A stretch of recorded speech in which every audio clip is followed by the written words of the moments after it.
তুমি দেখতে পাচ্ছ না এখনো? এ বাবা, তুমি নাহলে অঙ্কটা বুঝবে কি করে?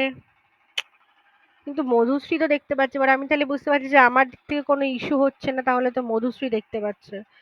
ওই জন্য বলছি তুমি একবার মানে লিভ করে তুমি একবার করো, এরোপ্লেন মুড অন করে একবার অফ করে দেখো।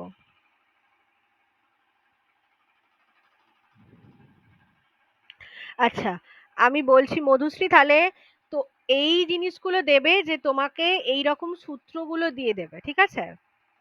যে সামেশন এক্স ওয়াই দিয়ে দেবে, সিগমা এক্স সিগমা ওয়াইও দিয়ে দেবে, ঠিক আছে?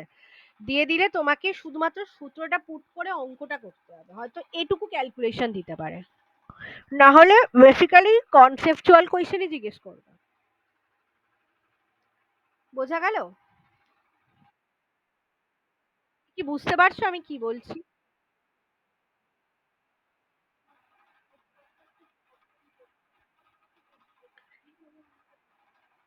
হ্যাঁ, এখানে এই অঙ্কটার দেখো, এই তোমার কাছে কি, তোমাকে বইটা আমি ছবি তুলে পাঠাচ্ছি, এত তো ক্যালকুলেশন করতে পারবো না, ওই জন্য আমি তোমাকে দেখাচ্ছি। গ্রুপে ছবিটা পাঠাচ্ছি, তুমি দেখে নাও।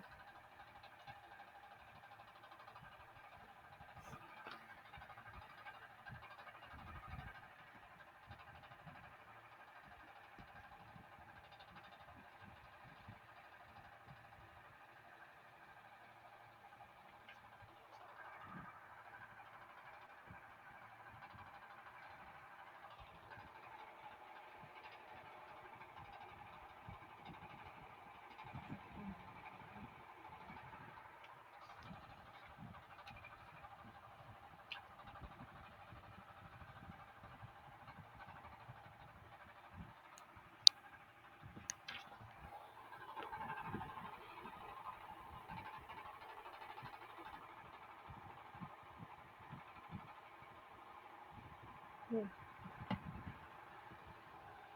দেখো ছবিটা আমি সেন্ড করছি।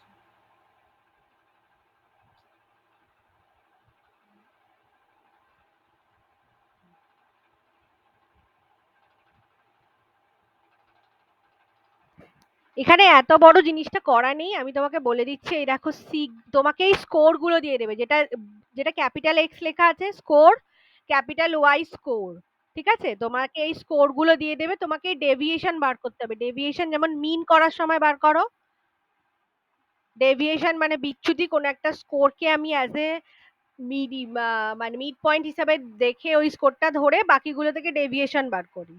এই যে ডেভিয়েশন গুলো বার করেছে, করার পর এইগুলোকে মাল্টিপ্লিকেশন করেছে, মানে এই -10 আর +10 -100 এবার মাল্টিপ্লিকেশন করেছে, করার পর এগুলোকে স্কোয়ার করেছে। এক্স স্কোয়ার মানে এই এক্স যেটা স্কোর স্মল এক্স, এটাকে স্কোয়ার করেছে, স্মল ওয়াই এটাকে স্কোয়ার করেছে, স্কোয়ার করে সবগুলো মানে অ্যাডিশন করেছে, সামেশন করেছে, সামেশন মানে সবগুলো অ্যাড করেছে। করার পর এইবার এই সূত্রটা অ্যাপ্লাই করেছে। দেখো sigma summation x y divided by root over sigma summation x square into summation y square. তোমাকে সূত্রটা মনে রাখতে হবে, এই যে সূত্রটা দিয়েছি তোমাকে এটা মনে রাখতে হবে। তোমাকে আশা করি এই যে জিনিসগুলো, এই যে summation x square summation y square, এগুলো তোমায় অঙ্কে দিয়ে দেবে, তোমায় আশা করি ক্যালকুলেশন করতে হবে না এত। ঠিক আছে? বুঝতে পারলে?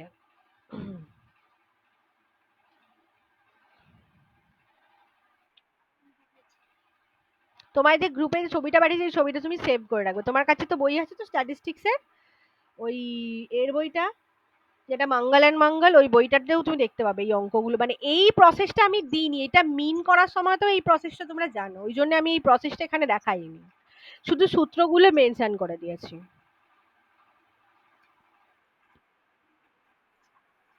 হুম, ওই বইটা থেকে আমি এই পিকচারটা তুলেছি, ওখানে প্রোডাক্ট মুভমেন্টটা দেখবে, গিয়ে দেখবে এইভাবে অঙ্কটা করা আছে। তোমাকে এত কিছু হয়তো নাও করতে হতে পারে, আমি বারবার বলছি, সবাইকেই বলছি, এই sigma x y summation x square summation y square এর মানগুলো বলে দেবে, তোমায় খালি সূত্রটা মনে করে লিখতে হবে। বলে দেবে যে এই সিগমা এক্স স্কোয়ারের মান এটা, sigma x y summation x স্কোয়ারের মান সামেশন ওয়াই স্কোয়ার, কিন্তু সূত্রটা তোমায় মনে রাখতে হবে, যেটা আমি এখানে লিখে দিয়েছি যে সূত্রটা summation x y divided by root over summation x square into summation y square. এই সূত্রগুলো কিন্তু সবাইকে মুখস্থ করতে হবে। সায়ন্তিকা এবার কি দেখতে পাচ্ছ?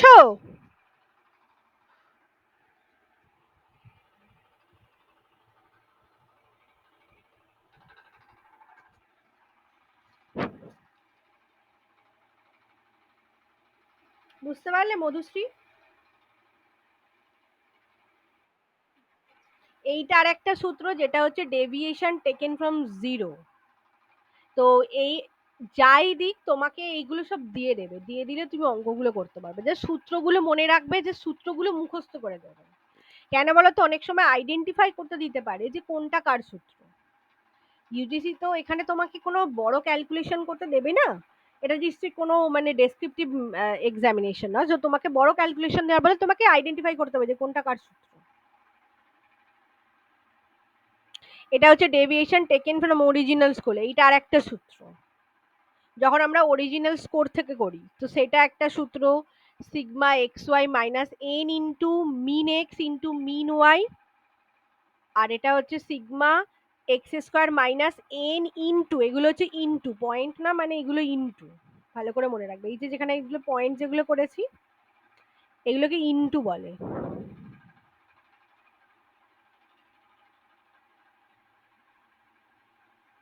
সরি, বেকার হয়ে গেল আগের থেকে।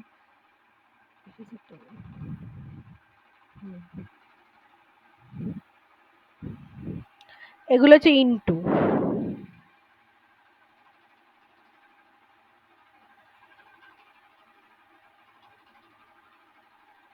মনে থাকে জানো?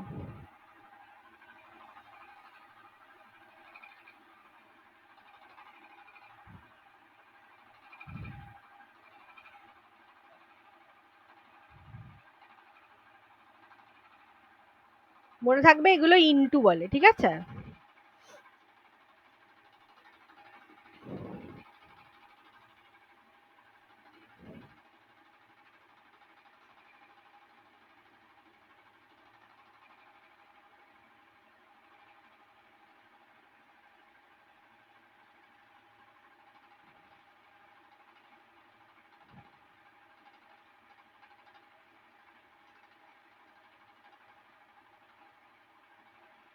সায়ন্তিকা তুমি কি দেখতে পাচ্ছ? আমি তো জেড স্কোরের অঙ্ক করাবো, যদি না দেখতে পাই আমি একে বোঝাবো কি করে তাহলে? দেখতে পাচ্ছ তুমি? বুঝতে পারছি না। আচ্ছা,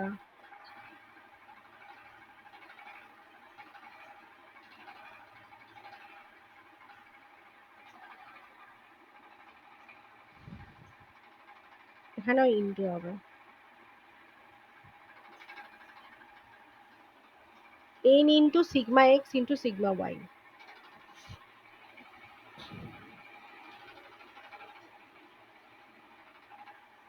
এর মাঝখানে এগুলো সব into.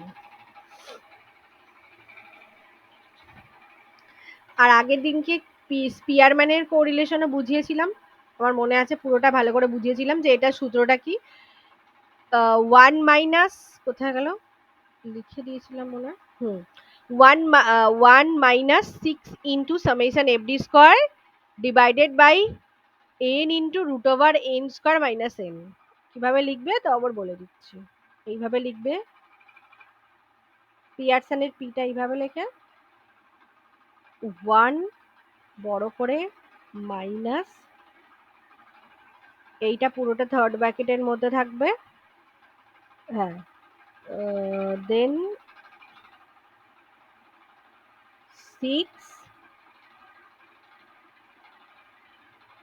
Summation d square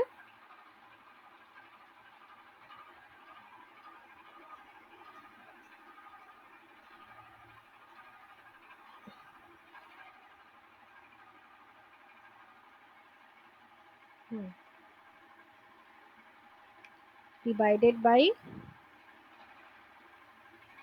n into n square minus 1।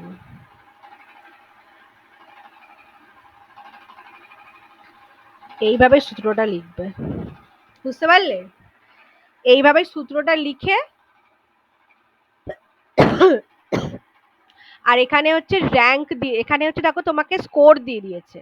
স্পিয়ারম্যানের কোরিলেশনটাতে আগের দিন বুঝিয়েছিলাম, আমার মনে আছে যে এখানে হচ্ছে স্কোর গুলো দিয়ে দিয়েছে। এই যে একটা স্কোর, এগুলো কত পেয়েছে, কে কোন কোন সাবজেক্টে কত পেয়েছে, এবারে তাদের র‍্যাংক গুলো বার করেছে। যে র‍্যাংক 40 পেয়েছে সে হচ্ছে 8 র‍্যাংক, এইভাবে র‍্যাংক গুলো বার করেছে। তারপর র‍্যাংক গুলো ডিফারেন্স করেছে। এবার কেউ দুটো যদি সেম র‍্যাংক হয়ে যায় তাহলে দুটোকে যোগ করে 2 দিয়ে ভাগ করেছে। ভাগ করার পর দুটো র‍্যাংক এভাবে ডিভাইড করে নিয়েছে। ধরো এদের দুজনেরই র‍্যাংক মানে হ্যাঁ, দুজনের র‍্যাংক হচ্ছে 2.5 2.5। দুজনের র‍্যাংক হচ্ছে যে ধরো 3 হওয়ার কথা ছিল, একজন 2 একজন 3, কিন্তু দুজনেই সেম নাম্বার পেয়েছে, সেজন্য দুজনকে 2.5 2.5 করেছে। মানে এই যে 2 প্লাস 3 দুটো অ্যাড করেছে, অ্যাড করে ডিভাইডেড বাই 2 করেছে। তার মানে 2 প্লাস 3 অ্যাড করলে কত হবে? 5 ডিভাইডেড বাই 2। 5 ডিভাইডেড বাই 2 করলে কত হবে? 2.5। এই জন্য র‍্যাংক গুলোকে দুভাবে ডিভাইড করে দিয়েছে। করার পর র‍্যাংক ডিফারেন্স বার করেছে আর 1 মাইনাস আর টু, যেটাকে র‍্যাংক ডিফারেন্স বলে। তো র‍্যাংক ডিফারেন্সটাকে স্কোয়ার করে, যেটাকে ডি বলে, ডিফারেন্স বিটুইন দ্য র‍্যাংক।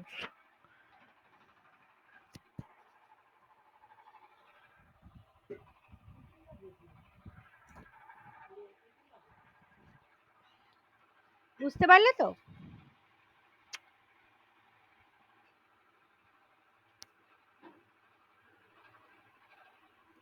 বুঝতে পেরেছো মধুশ্রী? এই সূত্রটা অ্যাপ্লাই করবে, এটা হচ্ছে স্পিয়ারম্যানের কোরিলেশনে।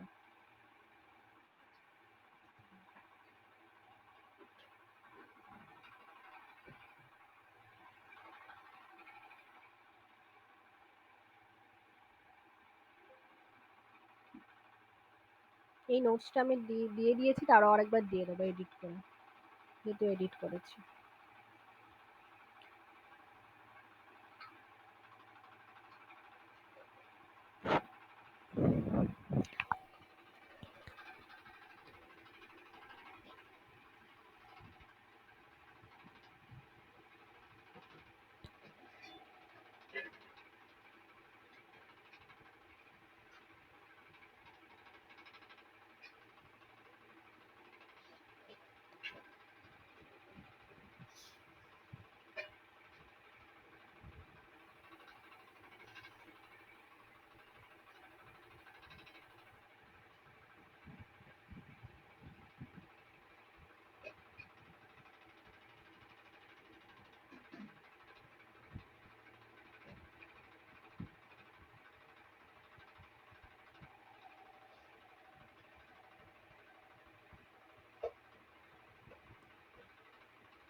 আচ্ছা, প্রিয়া কি শুনতে পাচ্ছে না নাকি? আমি ওকে অনেকক্ষণ ধরে বলে যাচ্ছি, কি মানে কোনো রেসপন্স করছে না।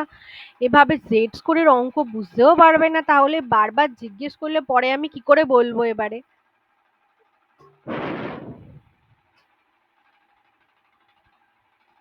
ক্লাসে আছে তো, আমি সেটা দেখতে পাচ্ছি।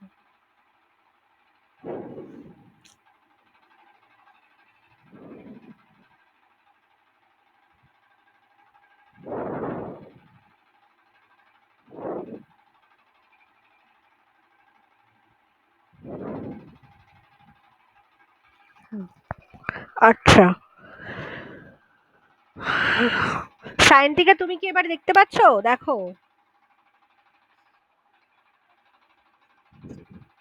এ বাবা,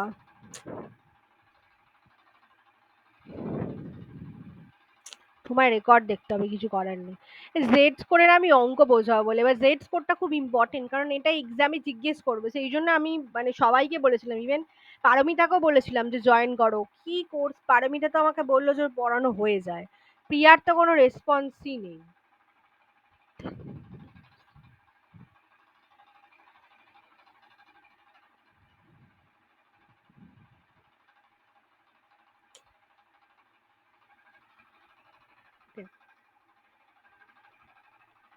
তো আজকে আমরা জেড স্কোর জানবো। তো জেড স্কোর মেইনলি হচ্ছে যে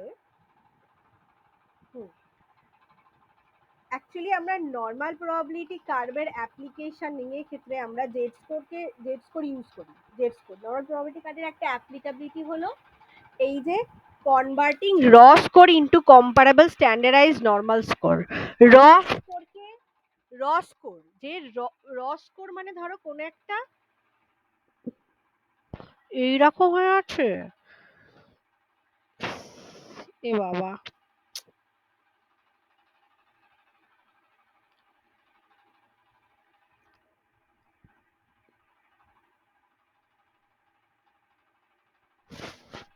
এ বাবা সায়ন্তিকা, তুমি ট্রাই করো আর আমি কি বলি বলো তো। হুম, ওকে। তো জেড স্কোর পারমিতাকে বললাম তো তুমি জয়েন করতে, পারমিতাও মানে ও আমাকে বললো ওর পড়ানো হয়ে যাবে, তো এই জন্য আমি জেড স্কোরটা লাস্টে করেছিলাম। প্রোডাক্ট মুভমেন্টটা একবার বলে দিলাম কারণ ওটা আগের দিন পর্যন্ত অর্ধেক বলে রেখে দিয়েছিলাম। ঠিক আছে।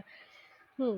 তো জেড স্কোর আমরা কেন কেন ক্যালকুলেট করি, কারণ এই দেখো জেড স্কোর খুব ইম্পর্টেন্ট, কারণ জেড স্কোর থেকে অলরেডি একবার কোয়েশ্চেন জিজ্ঞেস করে ফেলেছে, তো মেবি এর পরের বারে এরা জেড স্কোরের অঙ্ক দিতেই পারে। হয়তো এবারে যেবারে আমি এক্সাম দিয়েছিলাম সেবারে জেড স্কোরের অঙ্ক দিয়েছিল 5টা।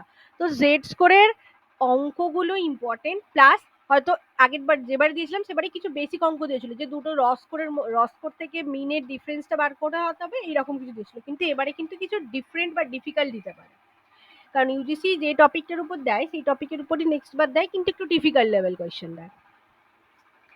তো জেড স্কোরের ডেফিনেশন এবং ফর্মুলার ক্যালকুলেশন আমরা এখানে দেখবো। তো a z score describe the position of a raw score in terms of its distance from mean when measured in standard deviation unit.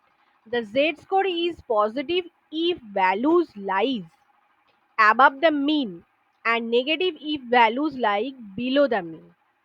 তো জেড স্কোর মেনলি কি বলতো, সেটা হচ্ছে কখনো কখনো আমরা ইন্ডিভিজুয়াল কারোর পারফরমেন্স, ধরো কোনো একটা অ্যাসেসমেন্ট টেস্টে কোনো কারোর পারফরমেন্স আমরা কি করি, অন্য কোনো একজন অন্য কোনো একটা টেস্টের সাথে কম্পেয়ার করার চেষ্টা করি, যে এই টেস্টের পারফরমেন্সটা অন্য টেস্টের সাথে আমি কম্পেয়ার করছি।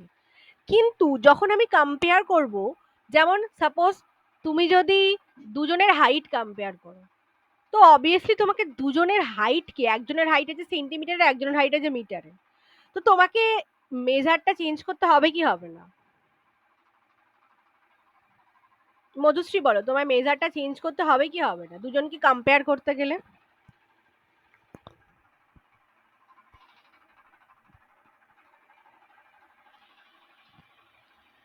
শুনতে পাচ্ছ মধুশ্রী?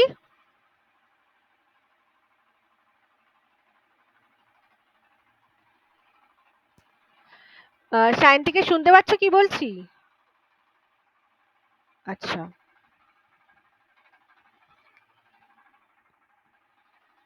তুমি কি এখনো দেখতে পাচ্ছ না?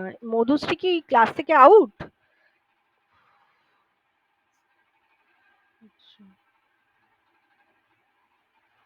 আচ্ছা, তাহলে তুমি আমায় একটা কথা বলো, যদি তুমি দুজনের হাইট মাপতে চাও, তো দুজনের হাইট, একজনের হাইট আছে সেন্টিমিটারে একজনের হাইট আছে মিটারে, তো তুমি কিভাবে মাপবে?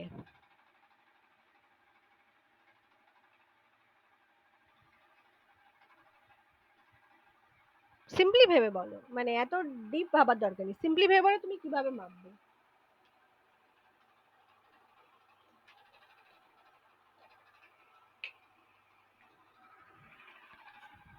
Hello, hello, hello, hello.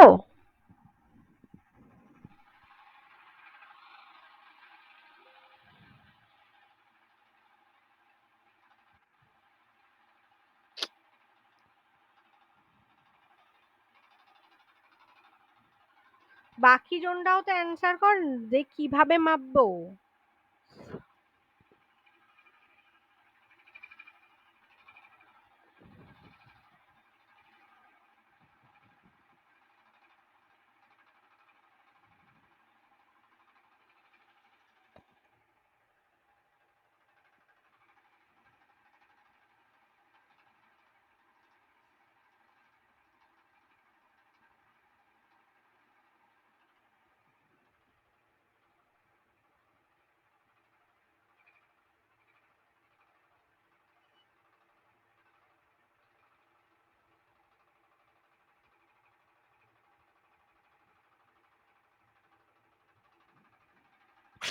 এ বাবা!